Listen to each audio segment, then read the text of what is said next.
galera, X e Yellow Block, estamos aqui de volta para o Projeto X que multiplica suas chances de aprovação.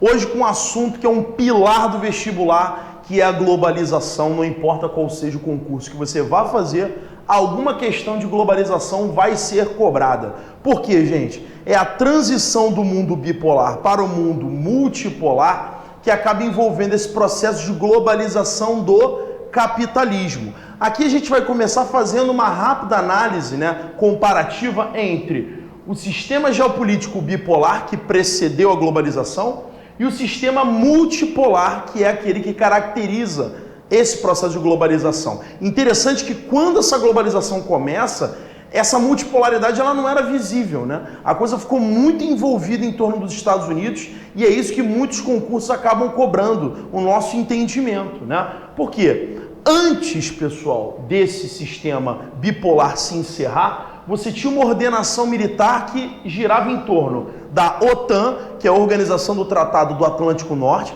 que era uma espécie de clube militar dos países capitalistas, O nome Atlântico Norte ele é bem emblemático, Estados Unidos e Canadá, mais Europa, ou seja, ocidental, integrando-se numa força militar que se contrapunha ao Pacto de Varsóvia, que era também uma aliança militar dos países da esfera socialista e que foram as grandes forças envolvidas na Guerra Fria.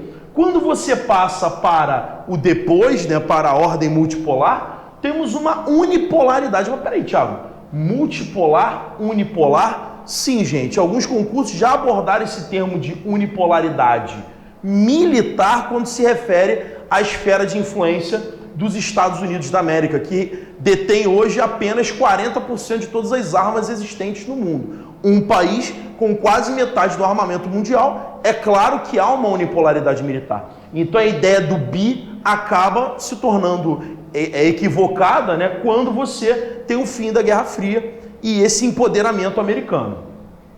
No ponto de vista econômico, eu tinha dois lados da moeda. De um lado, a grande influência da OCDE. Quem é a OCDE? Organização de Cooperação de Desenvolvimento Econômico, que nada mais era do que uma grande área de influência dos fluxos capitalistas, O poder estadunidense, juntamente com o poder europeu ocidental, simbolizado por instituições como o FMI, como o Banco Mundial, como o BIRD, que vão criar laços de influência em todo o bloco capitalista ocidental. E por outro lado, o Comecon, gente, que era aquela economia comunitária soviética, trazendo ali o modo de produção soviético como base, Ou seja, produção da riqueza e distribuição igualitária da riqueza dentro dos países desse sistema. Pelo menos essa era a ideia aparente. Depois, gente, tudo se torna envolto por uma tríade, ou seja, dizia-se ali nos anos 90 que Estados Unidos, Japão e União Europeia detinham controle sobre a economia mundial, três grandes polos de poder, por isso que você já começa essa ideia de multipolaridade.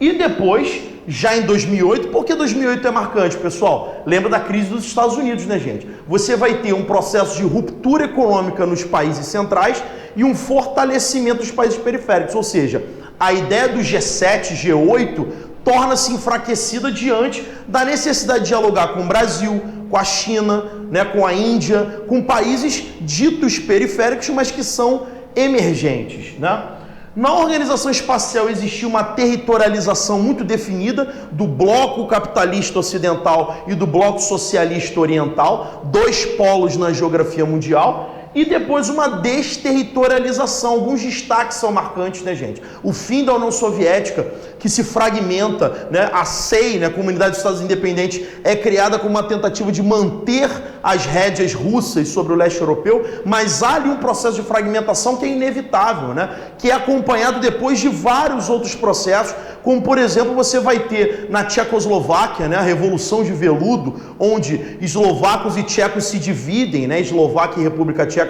de maneira harmônica, Você tem na Iugoslávia um processo muito mais violento, gente? A Bósnia, Sérvia, Croácia, Macedônia, Montenegro, Kosovo, a Eslovênia, são regiões que se fragmentam em 7 estados e deixam um país que era muito importante durante a Guerra Fria, realmente, literalmente deixar de existir. Ou seja, era uma tendência, uma busca por essa liberdade, por essa independência, né? E uma série de outros processos, né? Que até a Rússia passa hoje em dia. Você vê ali a região do Cáucaso, que até hoje tenta se tornar independente. Você vê a Ucrânia, que é uma região independente, mas que a Rússia tenta trazer para sua esfera de poder a todo custo, ou seja, remanescente ainda dessa territorialização da bipolaridade, né? Economicamente falando, pessoal, durante a Guerra Fria, eu tinha um comunismo bem declarado no bloco socialista, onde existia a ideia da comunidade, distribuição de renda, né? As benfeitorias públicas, elas eram executadas pelo Estado. E, por outro lado, um keynesianismo, ou seja, do lado capitalista, havia necessidade de se manter um bem-estar social. Por quê? Se eu não mantivesse o bem-estar social para a minha sociedade, né? O comunismo ele poderia se tornar uma doutrina, né, fértil dentro das populações, principalmente mais pobres.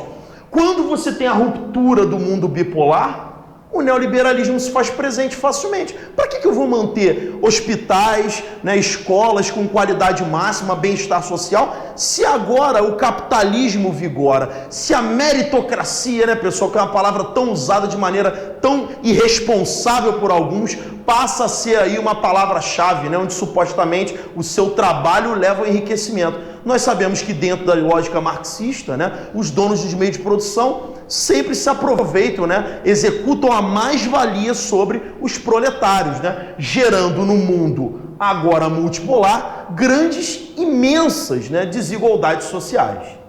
Pessoal, a grande realidade desse processo de globalização, após a queda da bipolaridade, se transformou numa nova dialética, né? Ou seja, numa nova bipolaridade, podemos dizer assim, mas não mais geopolítica, e sim de ordem social, né? É o que a gente chama de conflito norte-sul, né? Que é um tema muito cobrado, né, em concursos, que envolve o quê? Como o capitalismo ele acaba se tornando global, ele vai abranger o planeta, né, de uma maneira geral, você vai expandir também as características desse capitalismo.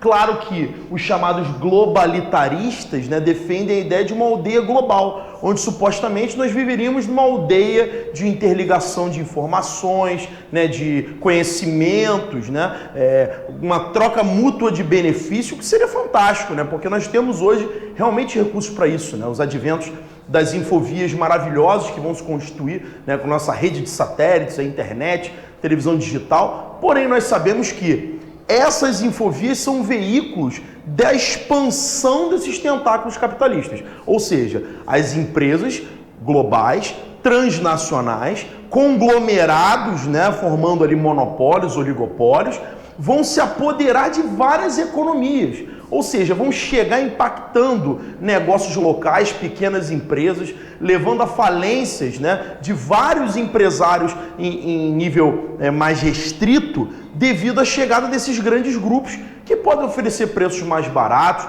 maiores vantagens, como a gente vê nos casos dos trustes, das holdings, dos cartéis que a gente já estudou nesse pacote X da questão. Então você percebe o que, pessoal? Que dentro dessa lógica surgem os alterglobalitaristas, aqueles que se opõem a essa filosofia de aldeia global, que entendem a globalização como uma perversidade, né? Como o nosso mestre Milton Santos fala no seu livro Por uma Outra Globalização, que a chegada desses grupos promove violências em termos de padronização, de consumo, de comportamento. As infovias vão ser usadas para impor valores de interesses capitalistas, né? Eliminando características locais que antes eram marcas culturais e vão ser substituídas por valores, né, interessantes a esses atores hegemônicos. Quem são os atores hegemônicos? As grandes corporações, né, os maiores interessados, né, os investidores especulativos e outros afins. Dentro disso, algumas características, né, desse conflito norte-sul, dessa bipolaridade aí social, vem do fato de que o 2% da população mais rica atualmente detém 50% do PIB mundial. Se você jogar para 0,7% da população mais rica, isso vai para 41% do PIB mundial. Gente, 0,7% deter 41% de todo o dinheiro é algo absurdo, né? Onde o desemprego mundial ele vale numa faixa de 5,5% no ano passado, deslocando-se para 6,1%, né? Chegando aí a 13,1% de jovens, né? A população jovem, né, acometida, né, com esse problema. Assiste lá aquela aula de população que você vai entender, né, onde esse jovem tem mais dificuldades para entrar no mercado de trabalho devido às reformas previdenciárias, né, e várias outras questões. Os 50% mais pobre da população mundial tem apenas 1% de todo o PIB do planeta, né? Isso é um dado estarrecedor. Ou seja, metade da população mundial fica com apenas 1% de todo o dinheiro, né? Mostrando o quanto essa globalização ela é perversa de fato. E a diferença entre ricos e pobres, pessoal, ela vai ser gritante. Se você observar aqui, preste atenção comigo. Namíbia, Lesoto, Botsuana, Serra Leoa, República Central Africana, Suazilândia e Guatemala, todos países reconhecidamente muito pobres, com problemas ligados à economia, né?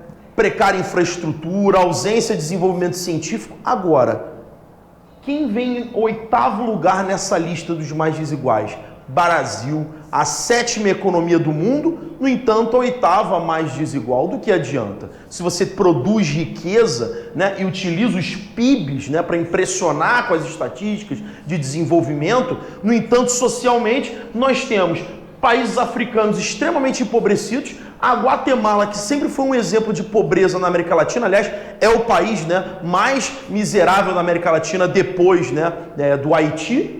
E você pega o Brasil com um índice de desigualdade social gritante, né? Uma coisa para se destacar desse processo, né, que é muito preocupante na economia mundial, onde os Estados Unidos ainda se mantêm como atores aí hegemônicos principais. Olha a situação. Pouquinho antes da crise de 29 e 27, o 1% mais rico dos Estados Unidos detinha 18% do PIB. 2 anos depois, a crise mais grave da história do país aconteceu e nada pôde ser feito porque, literalmente, as pessoas mais pobres não tinham dinheiro, não tinham empregos. Em 2014, 1% mais rico da população americana está com 19% do PIB, mais do que em 27. Eu te pergunto, as crises de fato acometem as pessoas que realmente produzem a crise, ou seja, os grandes empresários, os detentores do poder? Claro que não. Elas se mantêm com o poder concentrado. As grandes crises do capitalismo, agora globalizado, sempre afetam de forma mais violenta e brutal aqueles que são mais pobres e mais fragilizados diante dos desastres econômicos. Então, pessoal, dentro dessa lógica, né, de divisão do mundo capitalista entre países desenvolvidos e subdesenvolvidos, nem só de desigualdades sociais esse sistema é regido, né? Você também vai ter alguns tipos, né, de vantagens que esses países subdesenvolvidos vão desfrutar à medida em que esse capitalismo se expande e os investimentos acompanham esses fluxos. Então, muitos países subdesenvolvidos vão ter um crescimento pautado na chegada de investimentos que antes estavam concentrados quase exclusivamente naqueles ditos desenvolvidos. Nessa lógica, pessoal, surge o que a gente chama de divisão internacional do trabalho, onde dentro desse sistema capitalista você teria uma divisão de papéis que os países iam desempenhar, né? De uma maneira tradicional, na chamada antiga DIT, eu teria desenvolvidos e subdesenvolvidos. Essa lógica aqui, pessoal, ela vai até ali um pouco depois da metade do século XX, mas ela vinha de uma lógica já colonial, né? Onde o desenvolvido compra matérias-primas com baixo valor agregado dos países subdesenvolvidos, produz industrialmente artigos com a sua estrutura tecnológica e vende de volta para o subdesenvolvido aquele produto já industrializado. Aí você percebe o que, pessoal? Ele está importando, o subdesenvolvido no caso, um produto que tem alto valor agregado, que é o bem industrializado, e está vendendo um produto com baixo valor agregado. Galera, isso é o que a gente chama de déficit, onde eu tenho prejuízo. Eu gasto mais do que eu ganho. Se eu gasto mais do que eu ganho, eu me endivido. Então, as dívidas externas são características dos países subdesenvolvidos. O que ele vai precisar fazer? Recorrer a empréstimos. Adivinha que bancos estão lotados de dinheiro doidos para emprestar? Os bancos dos países desenvolvidos. E aí você vai criar uma lógica de alienação, onde o subdesenvolvido ele é escravo tecnológico e escravo financeiro desses países desenvolvidos. Na lógica globalizada, essa DIT se modifica, né? Na chamada nova DIT, Os países centrais, eles vão descentralizar a sua produção. Assiste lá aquela aulinha de industrialização aqui do nosso pacote, que você vai perceber isso, né? Aqueles fatores locacionais, né? Incentivos fiscais, a mão de obra mais barata, né? As legislações flexíveis, são características presentes nos periféricos. Imagina, pessoal, o país central com leis sociais fantásticas para sua população, com uma carga tributária elevadíssima, isso gera um custo para as empresas muito grande. Então elas vão deslocar suas unidades produtivas, levando consigo o know-how, ou seja, o seu conhecimento, as suas tecnologias, né, produzidas por eles, investimentos que vão ser produtivos ou especulativos. Aí um detalhe importante: quando o investimento ele é produtivo, ele é muito mais interessante, né, gente? Por que ele é interessante? Porque eu estou levando uma indústria, eu estou levando uma loja, eu estou levando uma empresa. Eu gero emprego, eu gero capital, a renda circula um pouco mais. Por mais concentrada que ela fique, ela circula. Agora, o capital especulativo, ele é um problema. Por quê? Eu mando meu dinheiro para lá, o que eu chamo de smart money ou hot money, e eu coloco esse dinheiro no banco de um país subdesenvolvido. Olha que maneiro. Eu estou ali aplicando dinheiro, investindo, os bancos estão lotados, felizes, com crédito.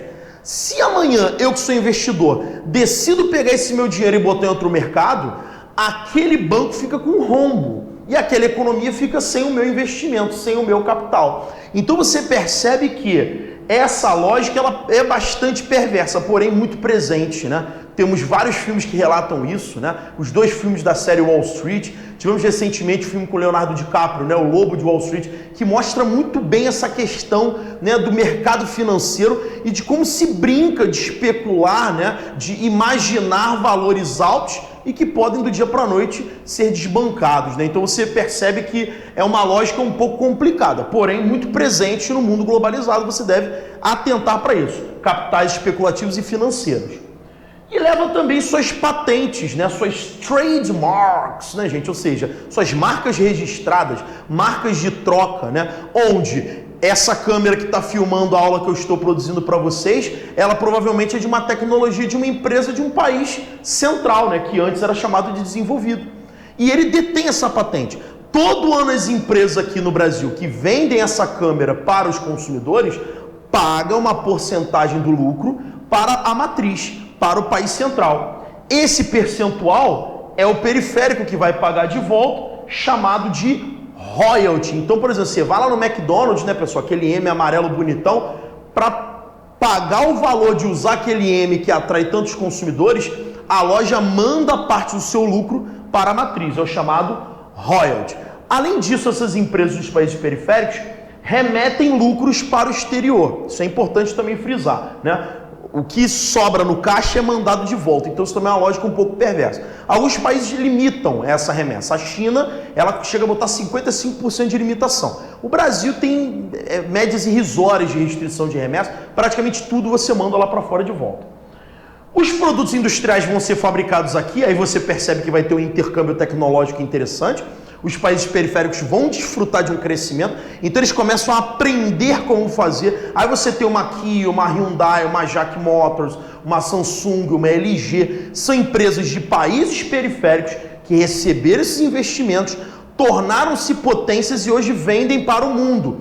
Então é algo magnífico, né? Você deve analisar isso como algo positivo.